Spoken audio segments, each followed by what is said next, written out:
Перед началом просмотра обязательно поставьте лайк и оставьте свой комментарий. Они нам очень важны. 7 октября президент уволил председателя Государственной миграционной службы Мёргена Гурдава. Как сообщает источник хроники Туркменистана, МН ведет следствие по делу Гурдава, которого подозревают в коррупции.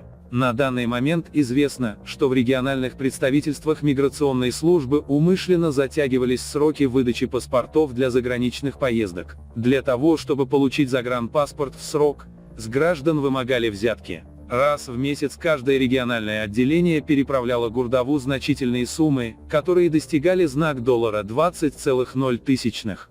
Установлен факт передачи знак доллара 50,0 некой 23-летней Санагульха, указана как вторая жена, в августе 2019 года в Москву. Она прописана в микрорайоне Парахат-1 Ашхабада. Ранее она была депортирована из России за нарушение визового режима, но благодаря связям Гурдава смогла вновь туда уехать. Человек, нелегально вывезший указанную сумму в Россию, 52-летний уроженец города Мары, в настоящее время задержан и дает показания в управлении МН по Марийскому вилаяту. Этим летом, когда границы между странами из-за пандемии были закрыты, под покровительством Гурдава из Азербайджана в Туркменистан вернулись две жительницы Мары, официально являвшиеся работницами государственного объединения Туркменхалы. Выяснилось, что они беспошлинно вывозили на продажу в соседнюю страну ковры ручной работы и золотые украшения. Женщины задержаны.